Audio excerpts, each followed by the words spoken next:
Joining me now with reaction is former acting director of ICE, Tom Homan, along with resident fellow in law and policy at the Center for Immigration Studies, Andrew Arthur. Thank you both for joining us.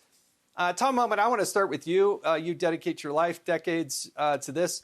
Explain to people the difference. If you come to a port of entry and claim asylum, that's different than going in between the port of entry and crossing illegally. It is, and that's why he's trying to explain to AOC during one of the hearings that entering the country illegally is a crime. It's always been a crime. It's written out in Title 8 United States Code 1325. But what I've been saying about these so-called asylum seekers, I've been saying for years, Jason, that nearly 9 out of 10 don't get relief from U.S. courts because they either don't show up in court or they clearly don't qualify. Well, Syracuse University track just came out with a study. They've been doing a pilot of, they call it the rocket docket, family units. They've been tracking family units going to court. And guess what? It's worse than even I thought. 93% lost their case. Only 7% were found to have asylum. And what happens to that 93%, the hundreds of thousands of family units and others that don't qualify? ICE isn't even looking for them. I talked to people in ICE command. ICE has been told not to even look for them. As a matter of fact, they're out there looking for people who didn't show up in court, not to arrest them, not to detain them until they make sure they see a judge. They're told, don't arrest, don't detain, counsel them. Counsel them and tell them to show up in court. This is what my agency has become. It's no longer a law enforcement agency, and it's sad. It is very sad what happened to ICE. Now, Arthur used to be an immigration judge. Explain to us, there are millions of people that either aren't showing up for their court hearings or their court hearing isn't out for years in advance. What are they supposed to do for jobs? They're not here legally. What are they supposed to do for jobs in healthcare and school and everything else? I mean, Democrats didn't really think that one through.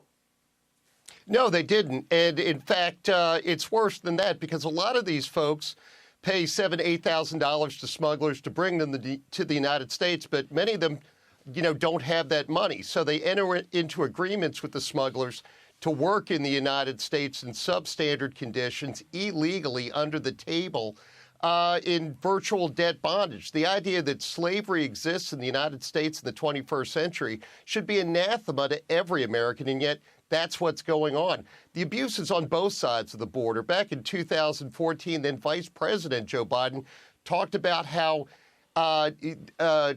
children being brought to the United States, being smuggled here, are regularly physically and sexually abused. Why is nobody talking about these issues today? It's important for people to understand, but nobody's talking. And that is a huge part. This human trafficking that's going on. Tom, I got to tell you, there are tens of thousands of unaccompanied minors that have been released to we don't know who. Exactly, and they want to call the Trump administration inhumane. Let me tell you something. Over 250,000 children enter this country since Joe Biden became president, and the government has lost track of 40% of them. 40% of them can't find.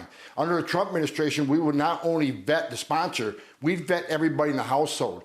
This administration said, well, we can't do all this vetting because then we got overcrowding, it looks bad, then we got to admit the border's in a crisis. So they're doing very little vetting, releasing these kids to people that, mark my words, someday we're going to find out some of these children have been forced in through child porn, some are in a forced labor, some are living with predators, some we'll never find.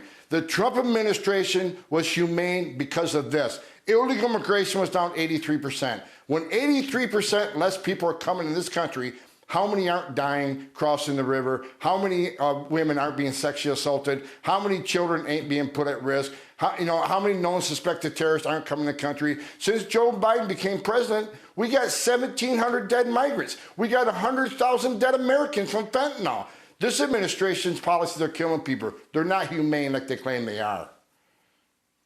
You know what? Come legally and lawfully to this country. I think we're failing the people that are trying to do it legally and lawfully, and I feel a higher moral obligation to them. But Arthur, as you've studied this, you've looked at this, what do you think Americans are missing in this equation? If they don't look at it every day like you do, what would you say to them? What do they need to know about what the reality of what's going on at the border? Well, the first thing that they need to know are the sheer numbers. You know, Tom alluded to it before. Last year, more than 2.2 million people were apprehended entering illegally. More than 599,000 evaded Border Patrol agents and weren't apprehended. In a recent poll, I think it was Harvard-Harris, 87% of Americans underestimated the number of migrants coming into the United States illegally. In fact, 54% of them underestimated it by half. So, you know, this is a huge problem. People also need to know about the inhumanity of the smugglers and the conditions in which those migrants live once they're in the United States. As you said before, Jason, they don't have the right to work.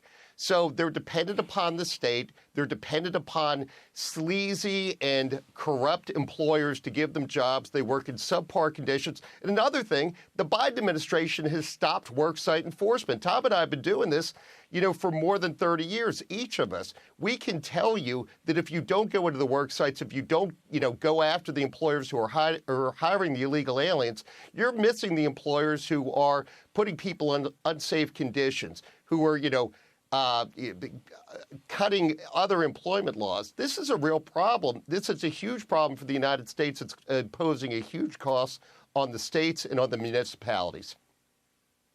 Well, thank you both for your dedication to this problem. And you know what? This is a problem by choice. The Biden-Harris administration chose these outcomes and chose to do it this way, and it's fundamentally wrong. But thank you for joining and sharing that perspective with us tonight.